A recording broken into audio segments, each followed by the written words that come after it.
things that's happening. Let me give you a couple of things that's going on right now.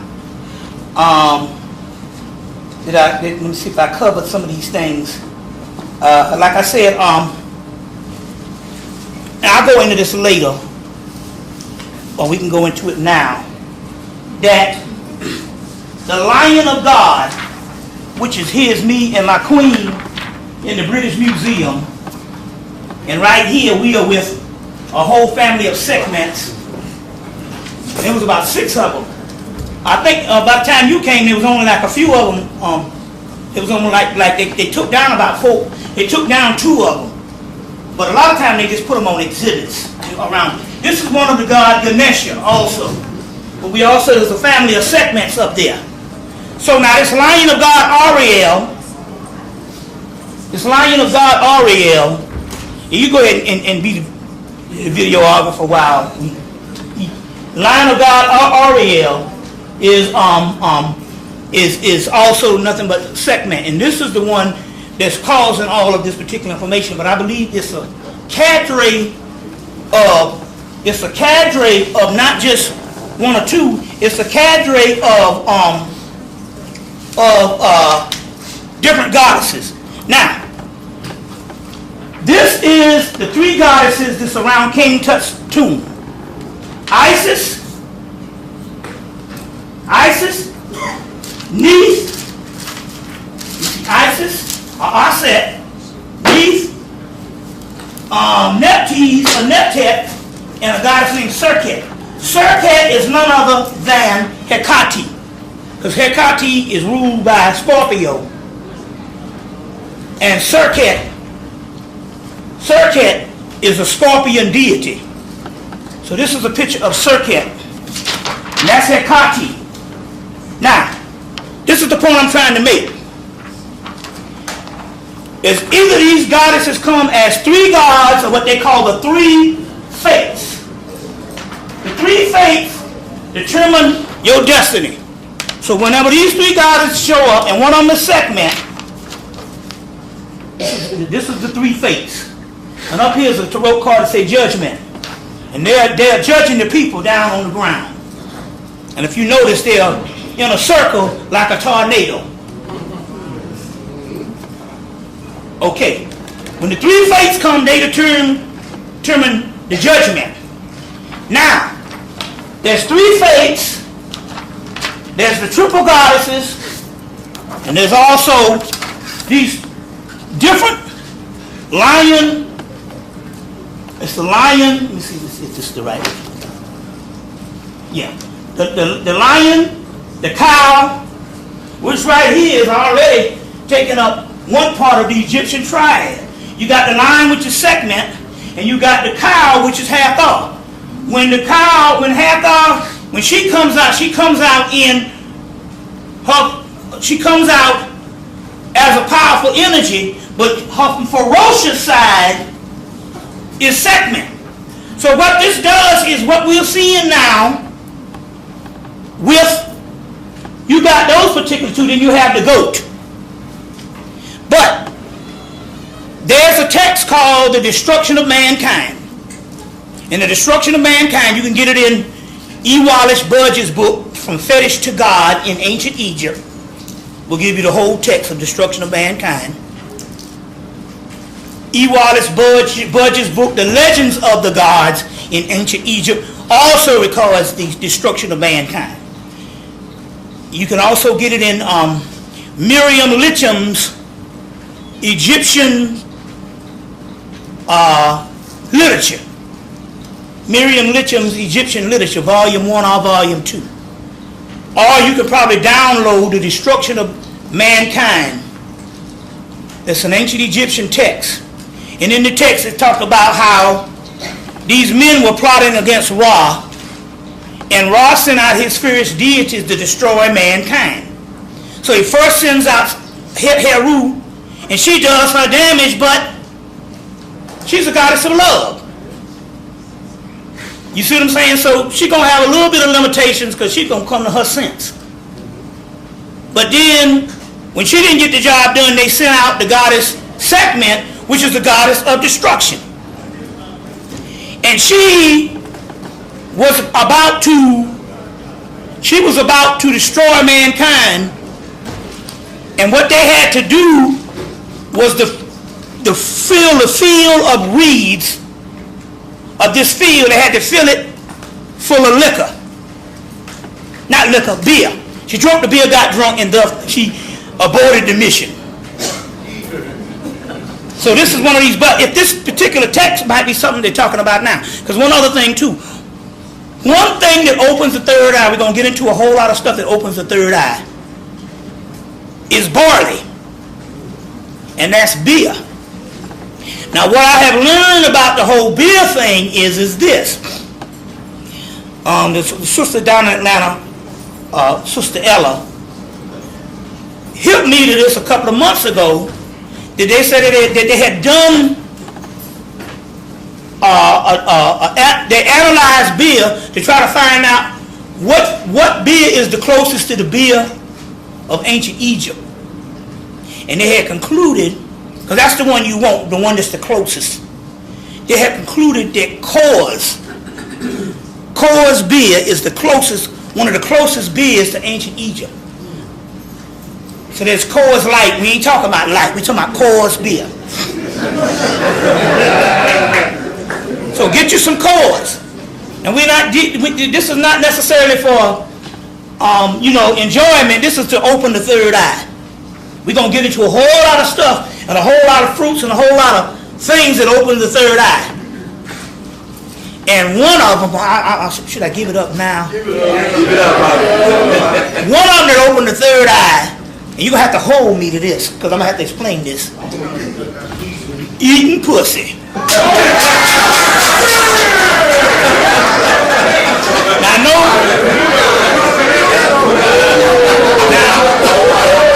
the one thing the black man don't want to do, because you can't just eat it. You can't just eat it. Because you don't eat it thinking you pleasing woman. No, there's a metaphysical thing. You got to fall in love with it. There's a difference. See, once you cross that line and fall in love with it, it's a whole nother experience. Whole nother experience. So we're going to get into that whole thing. Why? Because the vagina is actually a living goddess. When you go down to the Mexican thing and you see that Mary Guadalupe, and if you look at her, you will see the labia around her opening. That's the vagina. So you front on the goddess, it's an entity, and it knows when you're just doing it to please her, or when you're in love with it. And that's when you get the jewels.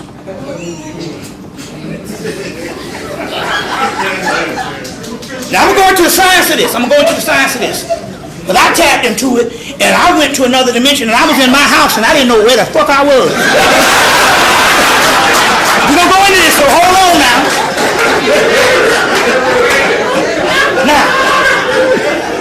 But before we do that, we'll go back to the Lion of God. Because Ariel, let me get Ariel. Hold on 1 minute. Hold up now. Let me get one other thing. We got a lot of this stuff to cover. You all right? Yeah. All right. This is the dictionary of angels, including fallen angels. This is the definitive text, Gustav Davis. So all of the angel books is written off this one book, done from the 1960s. Now, let me explain this angel thing, because I know, we just shook off Christianity. You're going to find out that you can't leave nothing. You're going to have to go to the Bible. I'm going to get ready to give it to you in a minute. I got to get my gum. You're going to find out that you can't leave off nothing. Because there's stuff, like I say, you're going to have to go to the Bible for some stuff. The Quran, the Bhagavad Gita, whatever holy book. Don't throw a holy book out. The book ain't got nothing to do on how the religion fucked you up and treated you. There's other translations up in there. Okay? Don't throw the Bible out. There's got some stuff up in there if knowing how to read. It's like teaching you the secret of walking on water if knowing where the rocks are.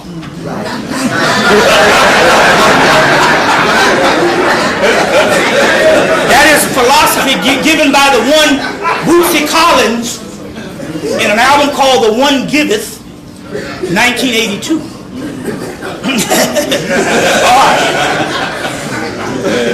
Teach you the secret of walking on water if knowing where the rocks are. Do yourself a favor and watch the best TV show out. They run it back to back, Tuesday through Sunday. About 4 or 5 shows or 7 shows. Everybody Loves Raymond has got to be the best damn TV show. Anybody ever seen Everybody Loves Raymond? Trust me, get into this shit. Because this family thing here transcends race. You know people like this. Just trust me on this. Go to TV Land starting at 9 o'clock, sometime 10, and watch Everybody Loves Raymond. Because them Italians now, which ain't nothing but niggas. And watch the shit that go on in... How many people ever saw Everybody Loves Raymond? You hadn't seen it. And get into it. This show is so powerful until they took it and they made a version in Russia and all parts of Europe and stuff. You see what I'm saying? So that's the best show on TV right now. I'm talking about if you want to get into some serious pathologies, narcissism, idiosyncrasies, psychosis, watch Everybody Loves Raymond. Everybody got somebody like that in their damn families. You see, so you're going to find one of them. See, my grandmama was Marie to the 25th power. So my Marie is mine to my grandmama. You see what I'm saying? You know, and I grew up rich. You see what I'm saying? Didn't know the luxury of not having. You see what I'm saying? You know, and I grew up real wealthy in a town of 6,000, and pathology didn't escape us at all. You see. Now, let me go in. I want to read this Ariel to show you the wrath that's upon us. Y'all all right? Yes, sir. Ariel, meaning Lion of God. That's Sekhmet. Lion of God. The name of an angel in the Apocrypha Ezra. So there you got your Apocrypha text. Those are some texts that... There's text that was taken out of the Bible, Conference of Nicaea, and then they got a whole Apocrypha that wasn't even added. That in the book of Enoch. Mr. Black Dot in the house. All right. Yes, sir. Yeah. No. We good. All right. We good. Yeah. We good. Yeah. Okay. Yeah. So it's also in the Apocrypha. It's also in a book called The Greater Key of Solomon by McGregor Mathers and the Graham Grimoire. The tracks of magic, they talk about the magic where it's pictured a lion-headed goddess. Ariel is the name of an angel that is sometimes also a demon. Sometimes also a demon of the city whence is called Areopolis. The demon of the city, which is called Areopolis. Now what they're saying about this here is not only, when they say, now you got to look at these in science, when they say not only is it an angel, but it's a demon, they're talking about different levels of its power. You see, a lot of this stuff that we think in a spookism is these ancient priests put down as formulas. You see, to try to explain certain forces and elements. And you're looking at it as literal demons, and that stuff don't exist. There's only forces and intelligences. Some of them more powerful than others. So when you get the demon, you're just talking about it's like bleach compared to water. So when they say she's also an angel, but she's also a demon, but they say she is the God that sets over nature. So if she sets over nature, and she's the God that sets over nature as it flows on a natural path, she's also the God, or the goddess, that sets over destruction in the demon form. Just like the Sekhmet and Heru. Heru is the goddess of love, the cow goddess. So she's also, that's cosmic, that's that womb. Sekhmet is the goddess of destruction. And obviously this goat right here is also goddess of natural forces. You see what I'm saying? So, now, this particular hurricanes and earthquakes and stuff is hitting. These are formulas. And they're going to tell you all this global warming bullshit and all that. No. This thing touched down, and this thing looked like 15 atomic bombs hit. What's the name of that?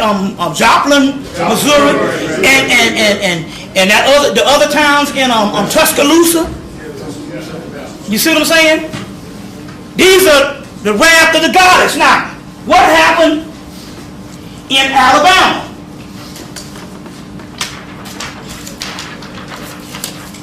We went down to Alabama in the course. Now, it's interesting here because we found this out. Here are the three goddesses. Well, let me get this right. Okay, here's the goddesses. There's four goddesses that sets around King Tut's sarcophagus. King Tut's sarcophagus. There's four of those goddesses. This is the sarcophagus, and they guard the sarcophagus. Okay, same goddesses. Now, they never show the four goddesses together. They'll show you three. They'll show you three of them. They'll show you one. You see, or they will show you a part of his shroud, but they never show all four goddesses together. So when we ordered these goddesses, we had to order three goddesses from one company and had to order one goddess, the Isis one, from another company. And then we took these goddesses down to Alabama. I took the pictures of them because I had to order the statues. They sit in my house, all four of them. Took them down to Alabama, placed them around the four girls that got blew up in the church. Remember the four girls? And freed them. But we also said, not only are we freeing these four girls, because what happened was, is I didn't know. I went down to Alabama. I couldn't understand it. Birmingham is only an hour, 45 minutes, or 2 hours away from Atlanta. And I was going around the world and never lectured in Birmingham. And so the day before I was supposed to go, they said, you never lectured in Birmingham because you had to wait from all of the 90s up until 2007 when we ordered the four statues to understand that the four statues was going to have to work as the magic to free the girls that got blew up in the church. Well, I didn't know until I got down there that everybody in Birmingham, Alabama said, well, it's known that you could ride by the church and the three girls are sitting, is looking out the window. And this is 40-something years. I think it was 48 years 46 years since, I think it was 1963. And I did this ritual in 2000, the end of 2009. December of 2009. So, these girls was trapped in this church. It's like anything else, like you. C3 Manel say, you can go out in the street and get hit by a car, and it snatches you from your astral body so powerful until you don't know you're dead. You go home and try to get in your house, that's right, and ain't nobody home, and you can't get in there because you don't know how to cross through the barriers. And you don't know you're dead. Well, the same thing happened with these girls. The explosion was so powerful until it knocked them from their astral bodies. And all those years, they didn't know they were dead. They might have went to the funeral, they might have done something, but they still thought that they were alive entities. And they were, because the spirit is real. More real than the physical. So they was trapped in this church for 40-something years. So we went down. When I got to Alabama, I was going to do a lecture. When I got down to Birmingham, everybody said, well, it's known that everybody drive out of church and see the girl standing up in the church. I said, well, I know that Christianity speaks against anything spiritual. So I can understand how Christians See, you believe in Jesus, you don't even supposed to believe in ghosts. You ain't never seen Jesus, but you seen a ghost. You know, so I can see how they could be hoodwinked. But you mean to tell me after 60-something years, nobody thought about getting these girls out of this church spiritually? And I go around one day and learn that the girls was trapped in the church, and everybody go, yeah, we see them all the time. So we go down before the lecture, and I put the 4 goddesses out, because like I say, they don't never show these pictures, all 4 goddesses together. We put them out, told them, release these goddesses. We call them Isis, Neith, Nephthys, and Serket. Release these goddesses, or release these girls. I say they are in turn going to raise you up, these ancient goddesses. You use your power to release them, and thus they energize you. 2 years later, this tornado hits Tuscaloosa, and they say these things come on the ground. They only stay on the ground a few minutes and then they leave. This thing stays on the ground, goes, well, how many miles I think it said from Tuscaloosa? 100 miles, 6 miles wide. 160 miles. 6 miles wide. 6 miles wide and 100 miles, and goes to Alabama. And I go, okay, I see what this is here. These are the 4 girls.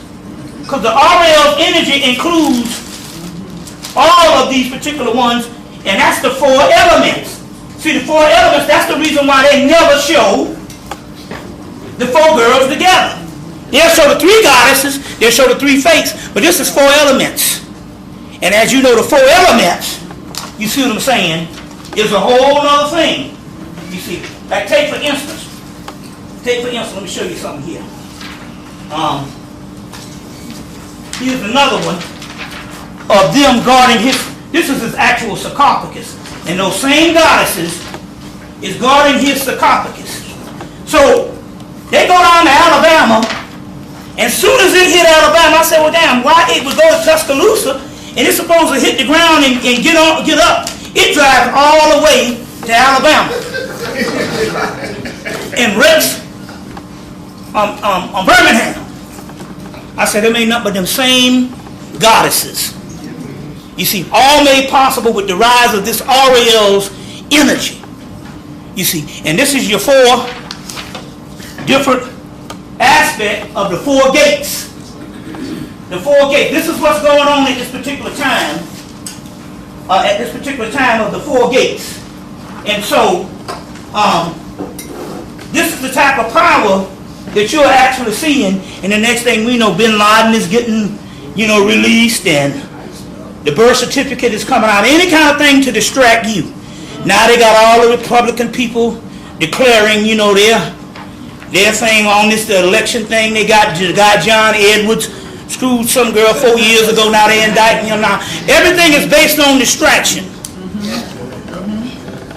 You see what I'm saying? So, be ready for some black person to get killed soon, because the star Sirius is getting ready to rise.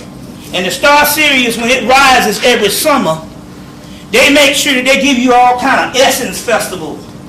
And they give you Carnival in London. Now Carnival starts in South America around the same time that Mardi Gras starts here. But in London they give them Negroes Carnival on the hottest days of the year, dog days. First of all, they got to do this and stuff because there's millions of black people in the UK.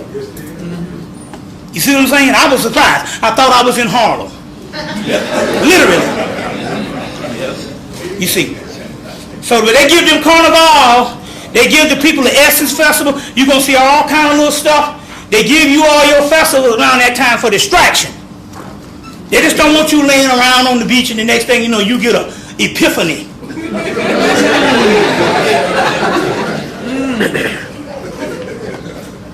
You see? And get an epiphany. Let me give you an example on how genius we are. You heard of Dr. Aibo. Now, as you know, Dr. Aibo didn't win the Nobel Peace Prize.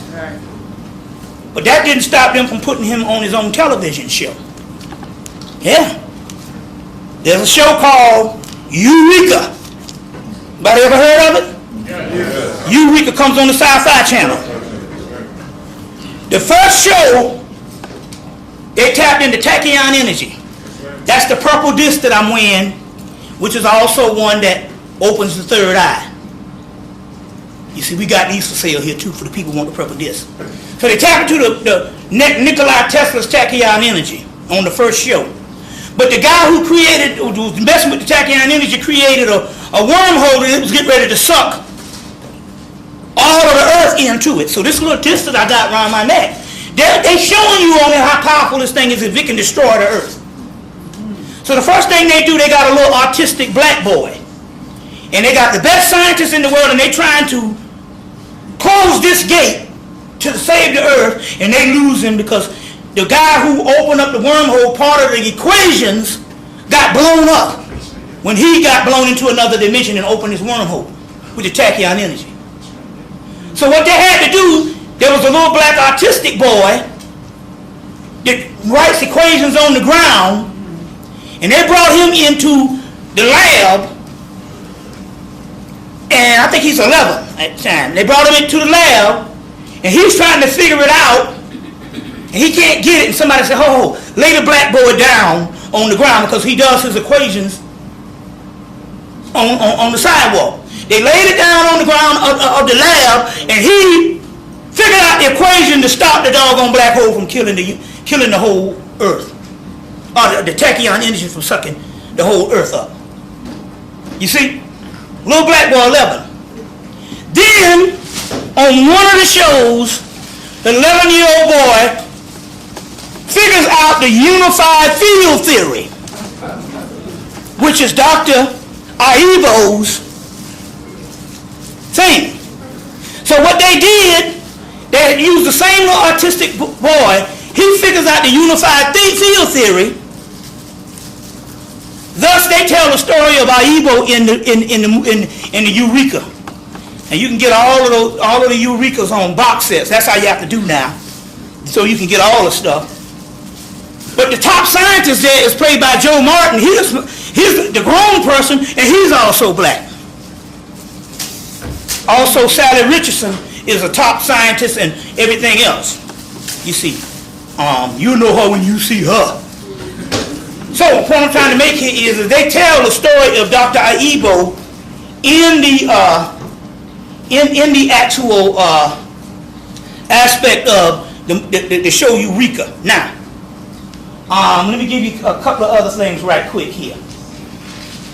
The brother Ali Muhammad, in one of his lectures, I think his first lecture he did for Azariah, and he was talking about how that when the black woman it was almost impossible for her to have sex to get pregnant through a white person, because the body would put up an antigen, which is a virus. But after years of breaking down, she's able to get it, but in so many words, there are antigen and a virus. He is right. But this one thing that he didn't realize was the great scientist that made this possible, that there was a virus on the earth that she couldn't get pregnant for, was also one that put it there, that one day when she was able to get pregnant for it, would also change the DNA. I try to explain this to you. Get into it. So in so many words, he proved my theory right. Was this: in studying alchemy, there's only one royal art of the ancient Egyptians, which everything is broken down. And alchemy is the study of not only precious metals in the universe, the outer universe, but it's also the study of the precious metals and the DNA and everything within inside of the human body. In so many words, as Dr. Richard King had put it, the study of melanin. Now, in the study of melanin and in the study of alchemy, alchemy is designed to do one thing: take something original and make something new out of it.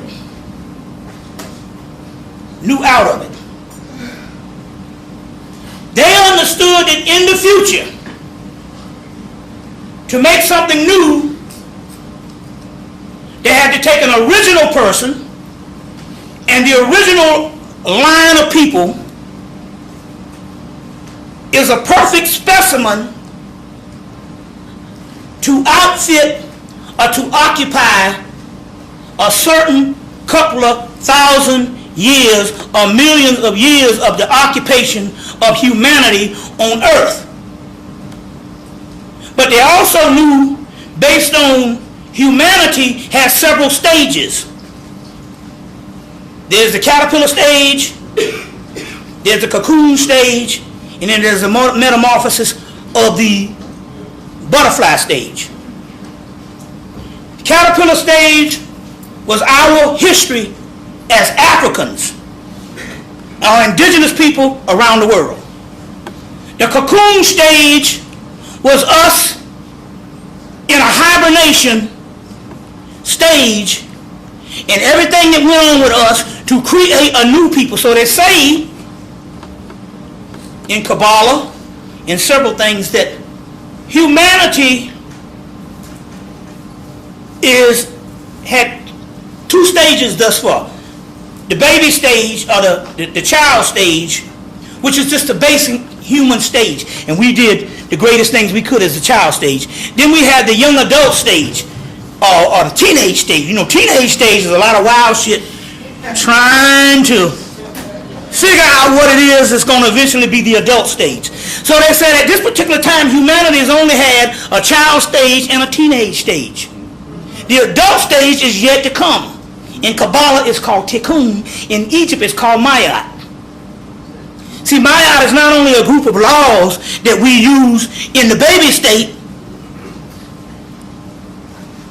but Mayat is also a formula of something to make a new person. Now, if you have the original person that is perfect to occupy the entire earth aspect of when we were at our height, then you have the teenage stage or the cocoon stage where all the crazy shit come down. Within that teenage state, something has to be produced to make us a new people. And that is the white man. The virus. The antigen. So in one way, it is right based on nature that that antigen or that virus, at our first stage, it was impossible for you to get pregnant by that virus because you were at a stronger state in your original indigenous state. Yes. Then you go through a cocoon period, a period of chaos, where it is possible for you to get pregnant by that antigen or that virus, but that virus was created to make a new people. Thus, the result is African Americans. African Westerners, you'd say the Caribbean and all of that. African diaspora is completely different than Africa original. Now, that means that in so many words, this person was either created by nature, because we got two aspects of that. We have the Ice Age, people getting trapped in the Ice Age. And those people getting trapped in the Ice Age are more black than you think. Then you have the ones that was a hybrid creation. And we got evidence of both of them. Hybrid creations on the temple walls of City 1. You see what I'm saying? Also in the Hermetic text. Our biggest mistake is we made another man. out of the Egyptians' own word. But we also have the two cradle theory, ice age, people getting. So we have a two type of history of this European. Either way, either nature created this virus on one level of history, or man or the high priest created the virus. But the virus had to be created to make a new people. You say, why to make a new people? Because our original self was not our ultimate creation. It wasn't what we were supposed to ultimately do. We were supposed to go to other levels. You see. So he is right, but he proved what I've been telling you a while back, that we in the diaspora got all the bloods of all the races in us, plus the original. You see what I'm saying? Thus makes it possible for the DNA to change. So when Barack Obama said change, he was right, including his own DNA and the DNA, you see what I'm saying? You see, of change. Because if we were supposed to be the original Africans, wouldn't be no reason to fall. We already had that. We had prophecies, like I said, 5,000 years that said we was going to fall. And if you got prophets that say you're going to fall, if you weren't supposed to fall, you would make right so you don't fall. The white man do it all the time, but they call his defense. He's so scared that he might not be here, he'll spend $1 billion on defense in one day. Just to make sure he round them all. So we could have done that. You see what I'm saying? Because at the time when we was writing these texts, we didn't have no enemies in the world. So my point here is that we had to go to a series of process of what's going on now, and all of this stuff comes to, no matter how emotional we get, a lot of this stuff, our plight was to make this new person. Well, so I just want to piggyback on what this guy was saying. Yo, y'all gonna have to close that door. Yeah. Okay. Let's deal with this. I want to deal with this right quick to break this mystery of Mary Magdalene. Break this mystery of Mary Magdalene. Now you should know by now, if you do your studying, and we can give you enough bibliography to help you on your way, to understand that there was never a historical Jesus. There was a mystical Christ that was turned historical by the Romans. You see what I'm saying? And before it was the historical Jesus, it was Horus, Mithra, Shiva, Vishnu, Krishna. Everybody around the world had that. Okay. So one is a usurping of that. I tell you, we're going to finish this and we're going to go to a break. How you want to do it? Yeah. Okay. One is a usurping, then we're going to come back because I got a lot to get into. A lot to get into now. So if there's no historical Jesus, who is Mary Magdalene? Who is Mary Magdalene? Okay. Let me explain this to you.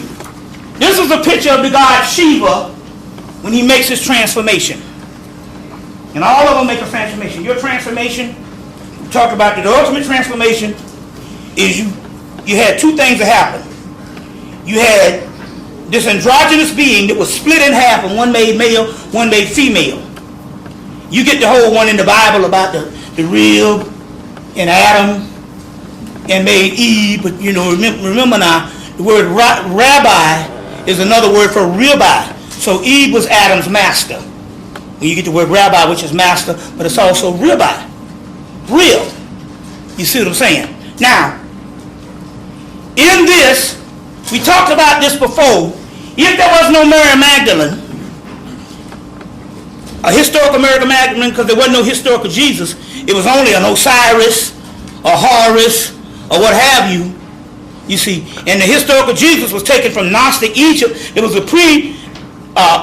Jesus that existed before it was historicalized. That goes all the way back to later day Coptic Egypt created this Jesus, you see, before it was historicalized into a human figure. So, if you get a Mary Magdalene,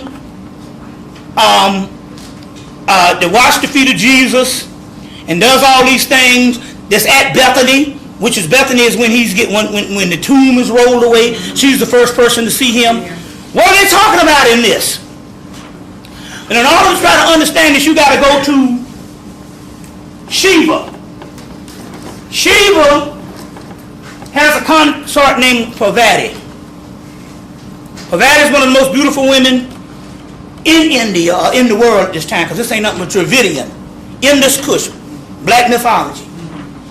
So she has this consort, and he has this consort, and they become so together in the union of sex until he turns into what is called Shiva Agravardhana or Shiva Hermaphrodite. So what this means here is to go to the highest level of spirituality, we all must access either our masculine half that was torn apart from us or our feminine half. And we'll say, well, how do we know the masculine half ain't just you becoming gay? Because when you access this masculine half, a man, if you are a man, the man is still repugnant to you. So to me, the male is still a harsh, unattractive, and ugly person. I have no desire for the male. But you access your feminine half, which we all have those traits. So Mary Magdalene is a story of the same Jesus accessing back his feminine half. Is called Mary Magdalene. You see, it's called Mary Magdalene. She anoints his feet, which means this is the god Vishnu. Vishnu is laying, he's called the sleeping god or the sleeping Buddha of Vishnu. And right here, this is the god Lakshmi, the goddess of prosperity. She's anointing his feet. She's anointing his feet. Now, Mary Magdalene does all of this, and this is nothing but a story of the Christ figure regaining his feminine half back. But remember now, we are in the crux now of masculine theology. So they had to separate the rise of this feminine aspect of Christ becoming both male and female in one entity, one essence, like all of the gods.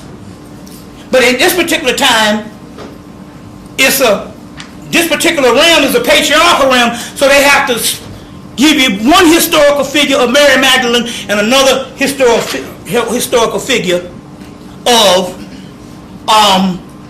Jesus. Now, the anointing of the feet, because she washes her feet with her hair. The anointing of the feet, remember the last time I was here, and I told you, we'll read this again. We'll read this again. This is coming from foot patches. Coming from foot patches. These foot patches and stuff that came out was real popular in the mid-90s. The foot patch. Oh, dang. And you take these patches and put them on and go to bed at night and you wake up and got all this black stuff in the patch. Well, we talked about here what it says here, and we gave you the exhibit. So we can find this again.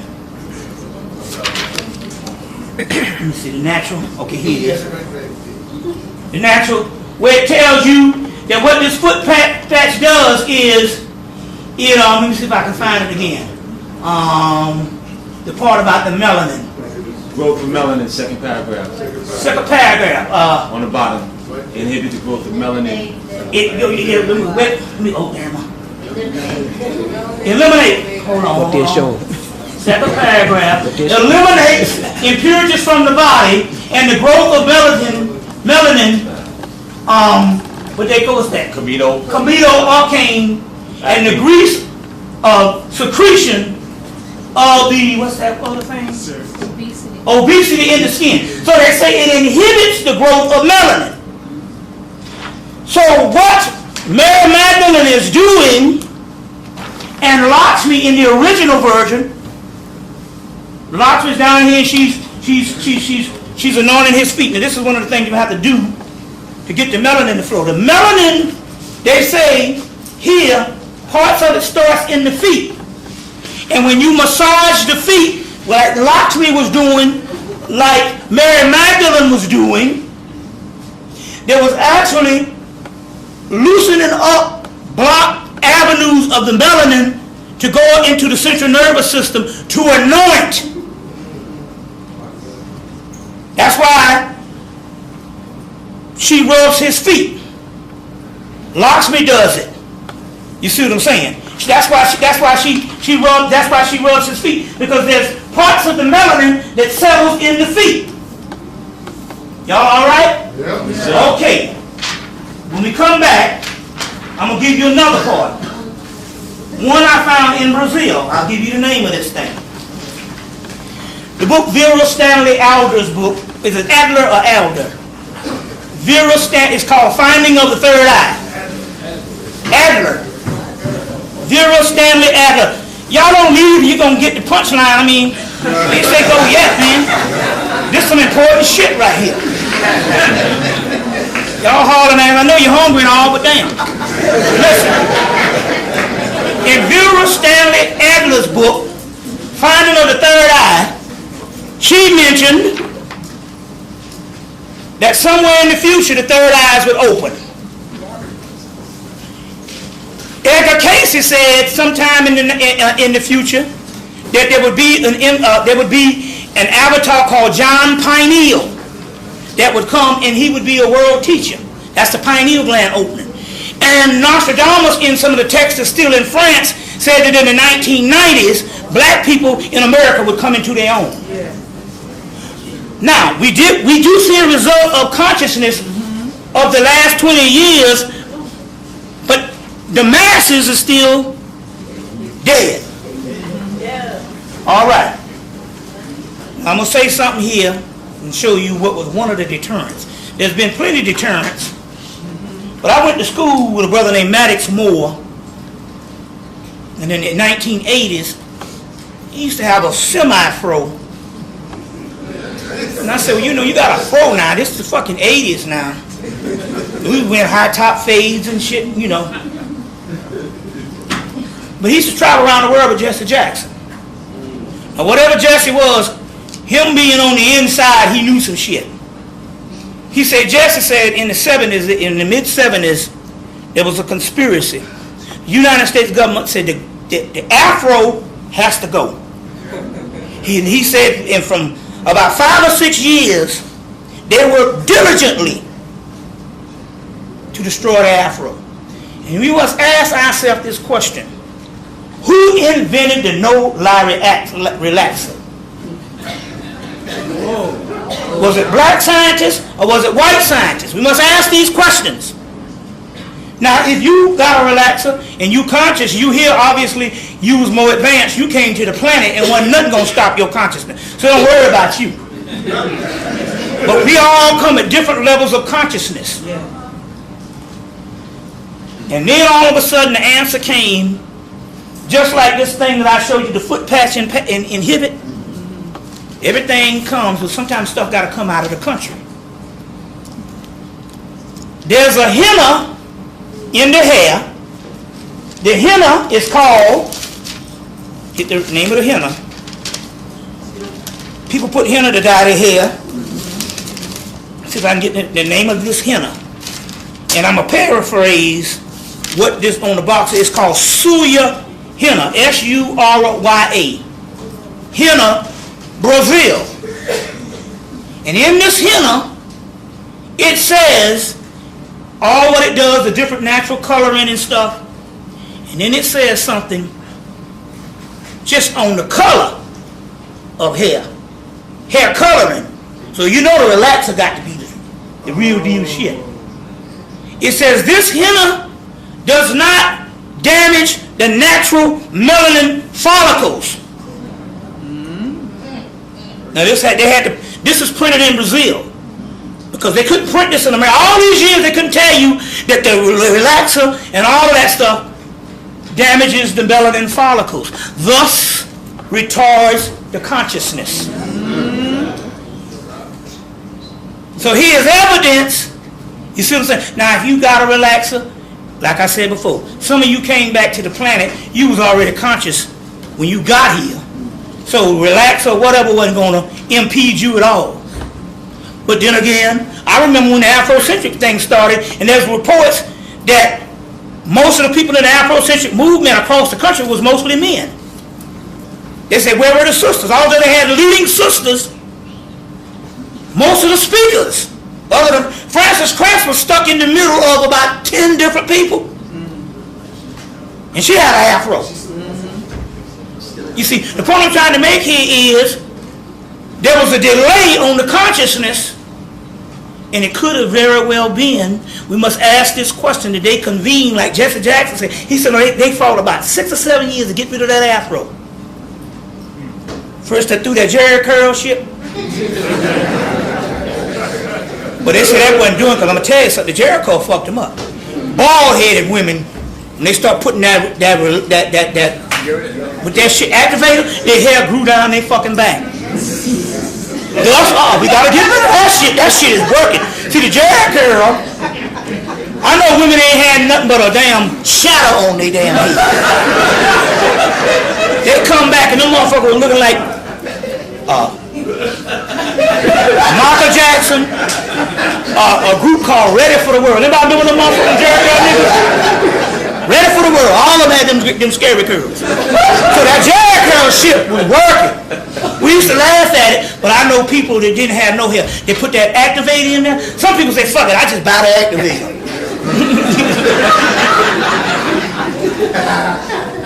So, but then they had to go more and more into this particular part, especially leading towards the 90s. And by the time the 90s hit, you see what I'm saying? It was all of that relaxed. You see what I'm saying? So my point here is this has a lot to do. This has a lot to do with the consciousness and how they had to fight hard. Now Jesse Jackson was right about that. He was like, no, man. He said, no, they had a whole campaign, a whole government campaign. Get rid of the afro. You see what I'm saying? Get rid of the afro. And also, they have been on, especially on the black woman's head.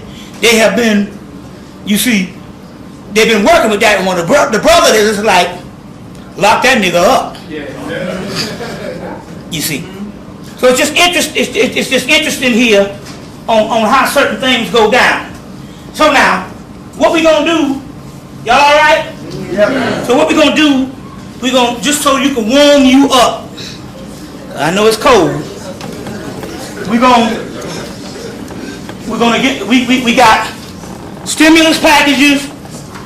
You want the womb CD because you might want to transform. You see what I'm saying? I suggest get the womb CD and get that thing here. Now what this is a magical mirror. And what you do in this mirror is you're going to put this mirror on your wall and you're going to practice every day just looking into it. And what you're going to do subconsciously, what it's going to do is it's going to bring out how the pineal gland actually works. You see, so don't get into the Hollywood thing. You see, but now after a while you might see some figures up in there because it's a magical mirror. And they do have magical mirrors that you can actually conjure images, but you have to work at it. It's called scrying.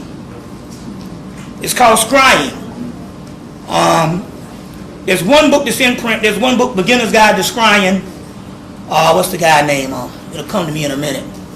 But there's another one on scrying, a whole book on scrying by Cassandra Eason.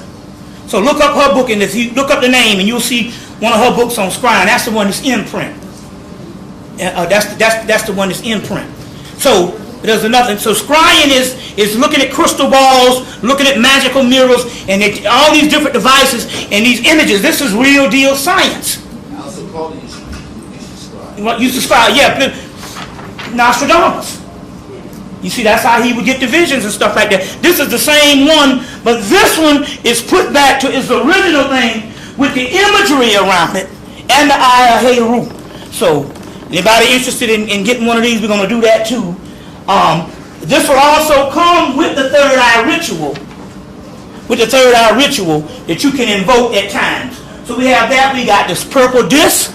We got the stimulus package, the checks. We got the checks. You know, the magical checks. You know, the people sign this thing. You see. And I just want to say this one thing. Like I said before, this is the magical check with your guardian angel. It comes with the check, the guardian angel. You sign this thing. This thing is working. And as they said, as of Friday, this economy is getting worse. Now just remember, when you deal with the checks and you deal with these things, a lot of time prosperity might not come in monetary. It can be monetary, but there's all types of prosperity. And the angels might be done hook you up, but you just didn't know it and stuff because you still looking for somebody to pay you out some cash like you closed on a goddamn house. Or you got your income tax back. You see what I'm saying? So we got that. We also have the Ganesha CD. And the Ganesha CD brings prosperity when you play it. You see when you play it.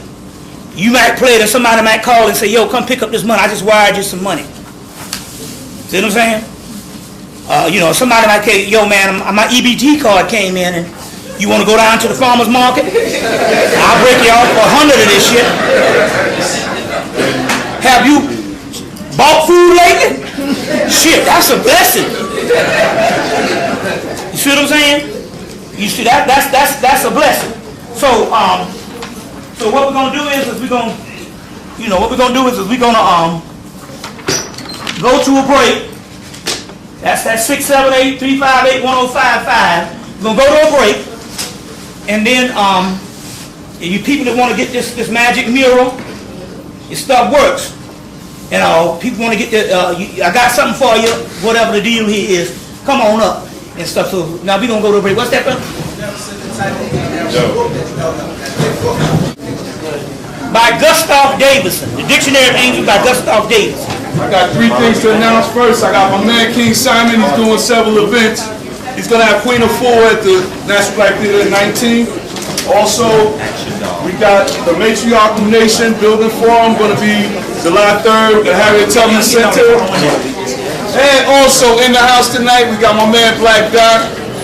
He's going to have his album release party June 11th at the Poets Den Theater, 309 East 108th Street between 1st Avenue and 2nd Avenue. Y'all got to go there and show support, man.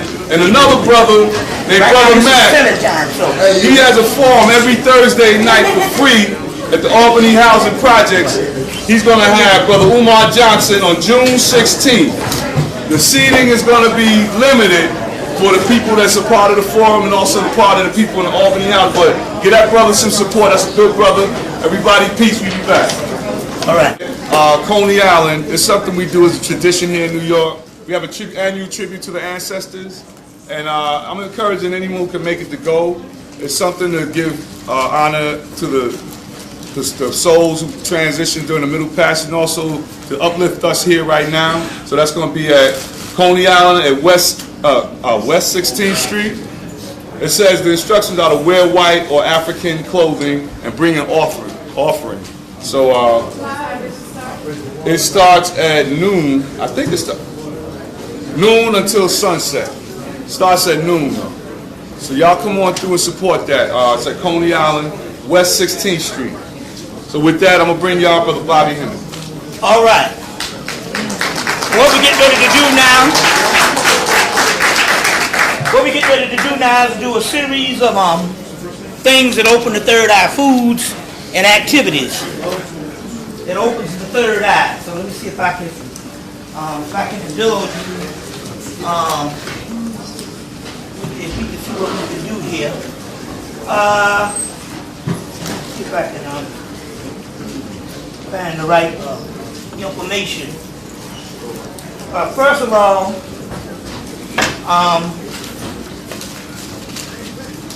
what you're seeing up there is a goddess by the name of goddess by the name of Pambagira.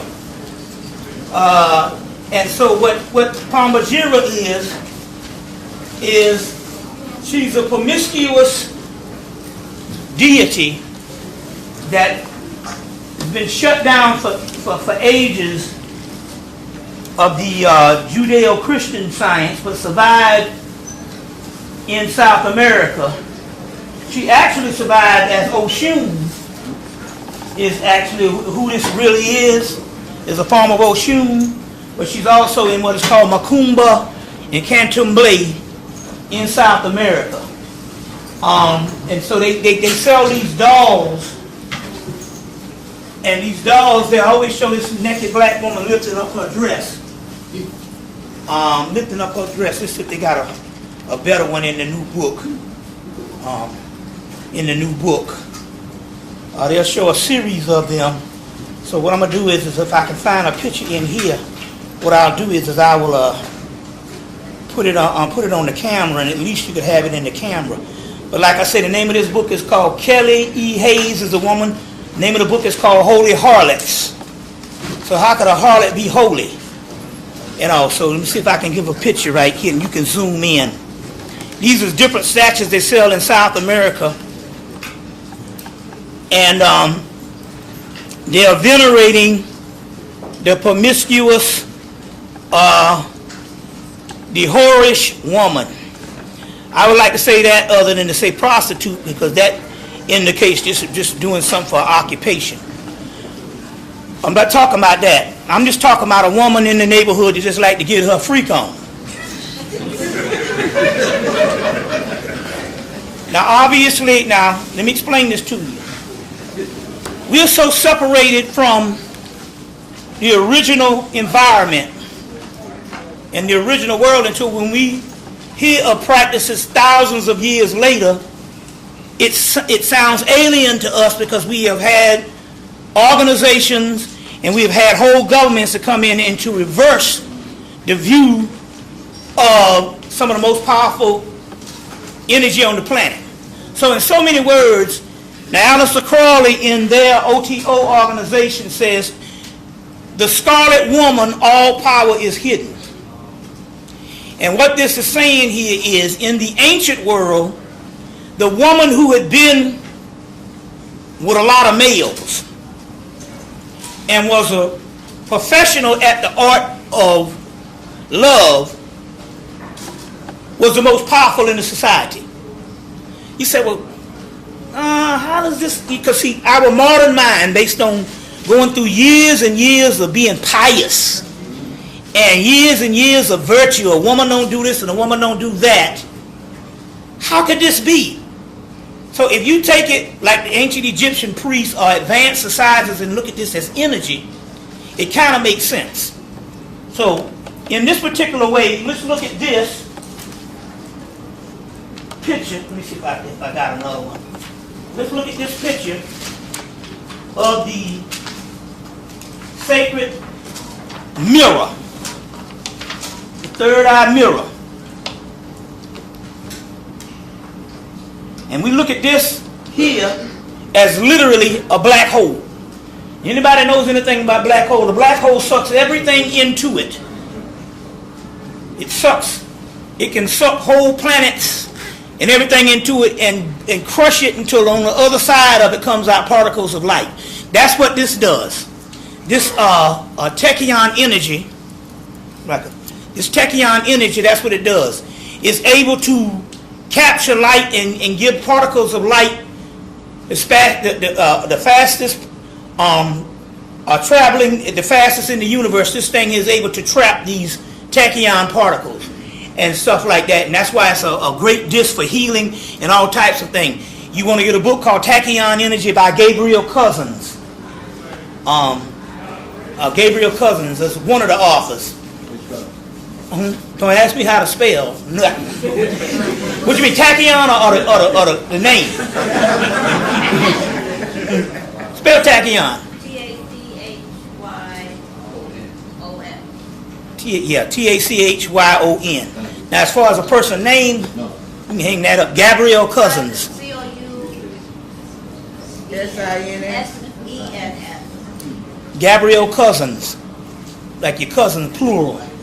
All right. So if this is a black hole and it traps energy, the energy it traps in the black hole that energy becomes a part of that black hole, and that black hole, as it traps more and more energy and more particles, gets stronger. Thus is the same way a female vagina does. The more energies that she has, the more stronger she becomes. Anybody ever seen a movie called, remember a movie that came out about 15 years ago, Mortal Kombat? The first one, and the guy was trapping all the souls and stuff like that, and he would become stronger and stronger. Well, that's the same thing. That's the same way it is. So when the early church came and they were trying to suppress this female energy, the first thing they had to do was turn against all of these holy harlots, because all power was given to them. All power was given to them. And so we're talking about a tantric and a sexual energy. A tantric and sexual energy, and all the power was given to the scarlet woman. So the more promiscuous the woman, the more stronger she was to use the power that can be converted into psychic energy, magical energy. And if she was so powerful and stuff like that, she could become a literal goddess and could probably do certain things like fly, because we do know we got slave narratives of some slaves that flew back home. See, you got to realize a lot of things. Even Malidoma Soulmate talks about this, and other people talk about this, that we had all these magical powers in Africa, but as we got older, as thousands of years, like Dr. Ben said, we didn't fall, we just deteriorated. So those magical powers, when we lost the ability to understand them, some of them were preserved by certain families. So certain families could still fly. And so when it came to slavery, the ones who could still fly flew back home.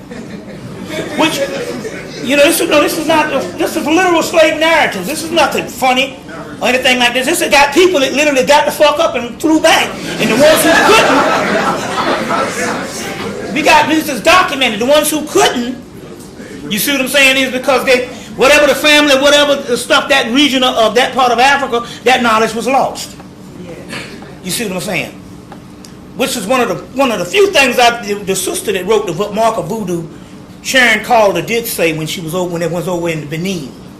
When they was over there and she was telling them about slavery, and they was like, we already know about slavery, we know everything. They knew more about slavery than we did. She said, how is this to be? She said, because when those slaves died, they just came back home in the spirit realm and channeled that, and gave the transmission, and they had narratives of what happened in slavery over here. You see, that's amazing. And I did, which meant this, because I thought about this the other day.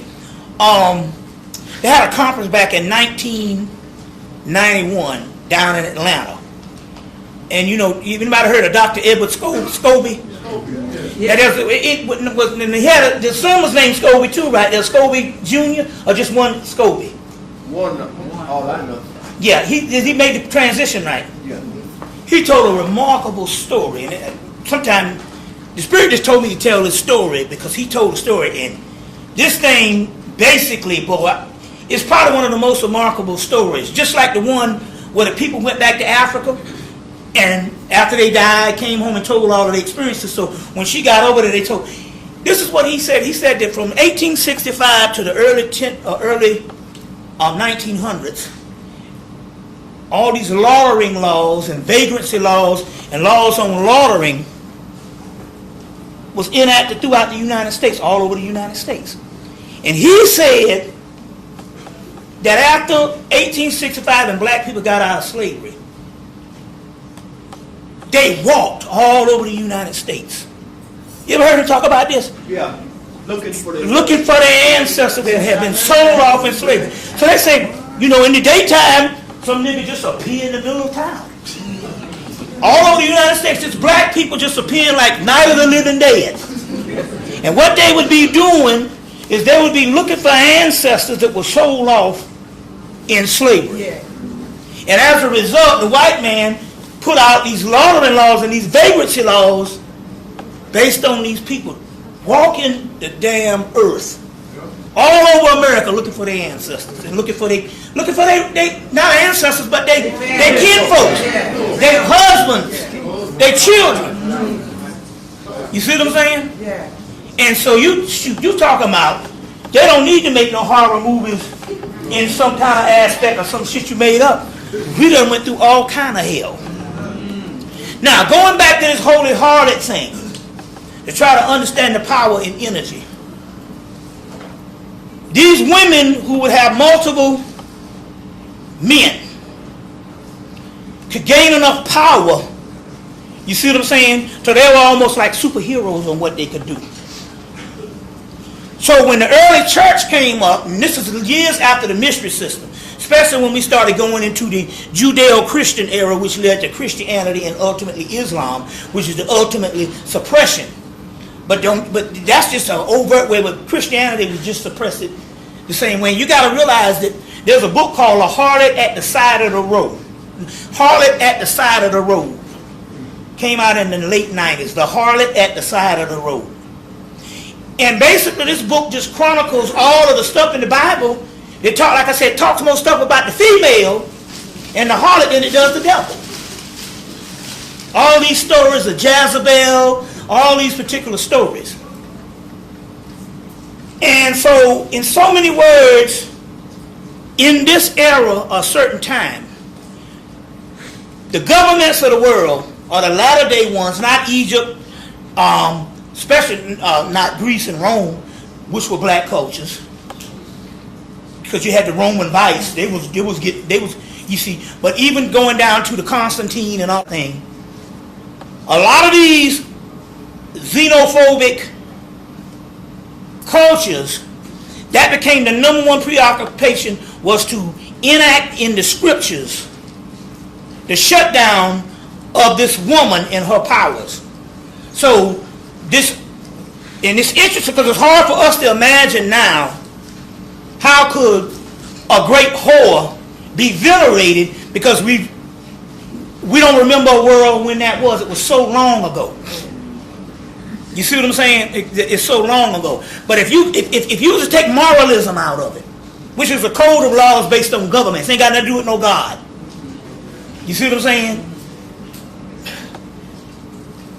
Some say, and if you really read the scriptures in these ancient texts, what we call the creator was a form of creation. And it was like a cosmic explosion. It created in one big bang, and what we see now is all of its creation, but the actual entity spin itself out thousands of years ago. And the only God that is left now is us, who have all the power that creates the God that we want to worship. That if you turn that around, look for nobody but yourself. You see what I'm saying? Look for nobody but yourself. And even with me, who went up in a war with the gods, the only way I was able to survive is I knew that my soul was just as old as theirs. You see, so them wasn't nothing but a bunch of niggas, some fucking cousins. You see what I'm saying? With an attitude. You see what I'm saying? We're the only gods there are. You see, that's why they have to kill us on every show. Every sci-fi or something, or any kind of show, they got to kill us and stuff, because that's the sacrificing of Osiris. Now, to try to understand this, because it is kind of hard, we done had years and years of religion, you see, to try to understand this concept that you would put yourself back in an ancient realm. To try to understand this, there was a show called Firefly. You could either buy the box set, or it comes on either the Green Channel, the Science Channel. Sometimes it comes on the Ovation Channel. Get that show, Firefly. You can get the box set because it only lasted one season, so you can probably buy the whole box set, the entire season, for very cheap. But in there, they had a courtesan woman on the ship, and she would go around and she was venerated as royalty. So in Firefly, courtesan means she was a woman of the art of love and these multiple men, but she was venerated as a royalty. As a matter of fact, the only way you could get to, and this is way off in the future after the return, only way you could get to royal people and noble people, you had to be hooked up with the courtesan. You see, so they're trying to, and it's the same woman that This is the woman that played in V, the last V, the leader. This is her back in the early 2000s when she was a little bit younger. But to try to understand this particular information, I just want to say about that particular power, and we're going to get back to that in a few minutes after we go to understanding. Let me show you how some new angels pop out. Here's a book called The Grimoire of Armadale, A-R-M-A-D-E-L, The Grimoire of Armadale by McGregor Mathers. This book came out, it was a very expensive book in the 90s, until it became paperback, I think, in 2003. Now this book here has all types of grimoires, and it has all kind of sigils and stuff of angels. So I was going through this book. Let me get a pair of glasses. Shit. Got so many now. Shit. Believe me, I know John Henry Clark. I know what happened to him when he went blind. Reading all them damn books. I read all them books in the 90s. And shoot. In the mid-2000s, shoot. I think Pictures is leaving now. Damn some words. You know. Yeah. Shoot. I want to show you this here. This is the Grimoire. And it has different ones of the Archangel Michael and the different sigils in it. And they give all of this. It's called, this is now $14.95. It was something like $50-something when it was hard back in the 90s. It's called The Grimoire of Armadale. And I was looking through this book, and this jumped out at me. I'm going to show you this. They got Gabriel, Michael, Samuel, Uriel. They got all of these. And this one, they got Lucifer, which means light bringer. And Lucifer is the pineal gland. Light bringer, Lucifer. Pineal gland. That's what that means. All this stuff has got us all spooked out. We talked about that, but then I found this god called Auratron. And it jumped out at me, Auratron, that jumped out, and first it says, They got an Auratron on Star Trek? Something like that, they have a name. You never know, because I know the supernatural, they got Castiel, which is an angel of Saturn. They got Raphael is on there. They got all of them on supernatural and stuff. Which interesting here what they did. Anybody ever see Supernatural? Yeah. Okay, they drive around on a 67 Impala. 67 black Impala. Last year, year before last, if you look real close, because all your police cars now are Impalas. Now, it started in the late 90s, in the late 90s with the I think it was the Volvo, where they take these old cars and make a newer version of the old car. They got your Camaros, they done had your Beetle, they done had your Thunderbird and all that. If you look real close at the Impala now, they fashion it after the 67 Impala. There's similar version of that made into a new car. And since these people of supernatural drive around in this car, a black one, I don't know, but if you go outside in Atlanta and ride around, you're going to see at least 15 of these Impalas in an hour. Now I think it's some magical ritual stuff going on. And now all of a sudden the police cars up here are the same Impala. So anyway, so I know they do stuff with TV shows and all. Now this Auratron, it says, is concerning the creation of the souls of man. And immediately I knew by knowing what Auratron is, if you know the Yoruba tradition, that is Obatala. Obatala is he's one of the oldest Orishas, but he was the one that created a lot of souls, and he got drunk off palm wine and created retarded people. Down syndrome and all that. But check this out. There's a Babylon in Richmond, And he has a great white following. They be in the class too, and they be like, and every time they ask him what they had, well, the black people, well, you know, you Oshun, you Legba, he always say, you Obatala. But there might be some type of thing that he's getting, because this cat is, you know, they got this box. They got one. This cat, to show you how powerful he is, he got there's a voice that talks in a box. It's a spirit, and it talks in a box. It's over in Nigeria, but he can't get it through customs. You remember there's a brother in London. Anybody seen the London series? There's a brother that he's seen that. He's the brother named Israel, and he opens for me, and he does some stuff. He got a series of things. He is an installed king of a small village in Nigeria, about 30-something people, I think. You know, he lives in London, but every time he go over there, he got one of them same voices in a box that talk to him. It's a spirit. And there's some tape that I think Azariah has it. It's called Owning the Spirit. And about to go down to Haiti and you buy these certain spirits and stuff like that. Now that cat there that says about the Obatala got one of them talking spirits over in Nigeria. So so it might be something to this whole thing. But I do know that this particular one in here, his name is Auratron, is nothing but Obatala. And this is in the book, McGregor Mather's book, The Grimoire of Armadale. I just wanted to add that in on some getting closer to some new information. Okay, now let's deal with a couple of things here. Number one, melanin people is connected to the moon. Anything lunar, anything that's dealing with the moon, anytime you deal with any kind of magic, any kind of science, anything with the moon, you're dealing with melanin. You see, you're dealing with melanin. You see what I'm saying? Even when you cut your grass, you're supposed to deal on a cycle. There's a waxing and waning cycle, and you do it on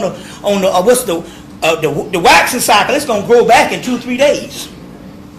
You see what I'm saying? So the moon is key when it comes to melanin. Now, Elijah Muhammad said that the moon was separated from the earth, and when I first heard that, I thought this man was crazy. Then I heard the Dogon say the same thing, and then National Geographic came out and said the same thing, as well as Rudolph Steiner. But National Geographic did a whole shit on moon mysteries about 2 years ago, and the moon came from the earth. Now they might do the thing, say about a meteorite crash and a portion of the earth became the moon, but nevertheless the moon has a lot to do with it, and with melanin. Now, melanin in India is also called Sama.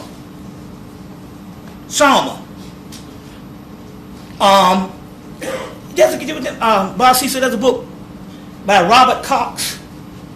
You know the name of it? It's this book out by Robert Cox. He talks about the whole Sama also, and melanin. Now, well, he just talked about alchemy and Sama. Anytime you hear the word alchemy, they're dealing with melanin. Sama is a word in thing. Sama is a plant in India, but Sama is also called king. And they say one has to have Sama in his blood to become king. Sama is not only a plant, but it's also melanin. Anytime you hear the word Sama, that's melanin. The wars of the gods. If you get the Rig Veda is one of the oldest texts. They rarely talk about human function. They mostly talk about the wars between the gods, and the gods is always fighting over Sama, melanin. You see, Sama is a god, but he's also a lunar god that has a lunar race from Sama. All this is talking about is melanin. And that whole wars that was fought over melanin. This Sama. That's the whole, they got an entire Rig Veda, one of the oldest books in the world, and that's what they're talking about, the gods and Sama, and the fight from the sacred Sama. And the devas tricked the demons out of their Sama. Obviously, you see, and they became humans. But they were an older class of deities, but now we have all the Sama in us. Because it's a new type of Sama. It's a new type of melanin in us. So it's going to raise up any kind of way. But anyway, there's a whole lunar race. They're talking about melanin. You see. And so we're the lunar race. But anything dealing with moon. With the moon. There's moon spells. There's a book called Moon Spells. I can't think of the woman's name. Just remember, you can either author the name Moon Spells or a book called Moon Magic, DJ Conway. Now that's a masterwork. Moon Magic, DJ Conway. Remember on the Blog Talk I did a protection ritual of segment on the Blog Talk? It was a ritual on segment I did on Blog Talk. And so your magic segment behind you, protecting you and to tear out the eyes. I got that out of the Moon Magic book, DJ Conway. Everything you want to know about the moon and the gods is in that book. DJ Conway's book. So they got just anytime dealing with the moon and dealing with activities around the moon. Madre de la Luna is a moon goddess. Anytime you're dealing with that, you're dealing with melanin and stuff. So just remember that. You see that werewolf stuff, the moon, all of that, the lichens, that's all about melanin. You see what I'm saying? Vampires too. They call it the Dracula particle. Now, melanin foods. One is called lecithin. L-E-C-C. Lecithin. Lecithin. L-E-C-I-T-H-E-N. Write that down. T-H-I-N. Lecithin. Wheat germ is a melanin food. Barley, beer, cores. Get you some cores. Get you some cores. Remember now, I know some women don't like listen to acquired taste. You know, you go to the army or you go to college. My roommate, a beer was his breakfast. You see, I mean, he couldn't function until he had a Budweiser. You see, and it wake his ass up. Alcohol, period, has something to do with melanin. I'll explain that too in a few minutes. So, barley, beers, vitamin E, alfalfa, connected with melanin, chamomile, connected with melanin, water, naturally, connected with melanin. Other melanin foods, cherries, blueberries, grapes, grape juice, no sugar. Get the Kadim. That's the Jewish one, Kadim. They sell it at Walmart. You know, tart cherry juice, black beans, pussy. Okay, now let's go back to we talking about eating pussy. Now, you can do two options. You can do it with your Johnson, your dipstick, your tallywhacker. You can do it with that. But a faster way to get it in the bloodstream is going to the Y. You see. Now, like I said, as long as I got a face, you got a place to sit. All right. Now let me explain the mysteries. The reason why they had to shut down the feminine energy, because they located and they knew where the goddess lived. Your vagina is literally a goddess. Now let me try to explain this to you. You as the person that you know don't exist. You're nothing but a series of events that don't exist that's put on by a dream of your soul. So your soul is what exists. Your ego is your false self that say that I exist. You see, that's why the Egyptians, you see, they snuffed the brain out, but it was the heart, because that's where the true soul, seat of the soul, is the heart chakra. You know, somebody want to get that?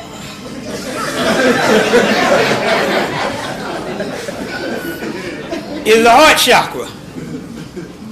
So now, the soul is the real self, and it is connected more to the vagina, you see what I'm saying, than the false self. So they knew that the vagina was actually a goddess. Now, let me explain something how advanced this thing is. How advanced this thing is.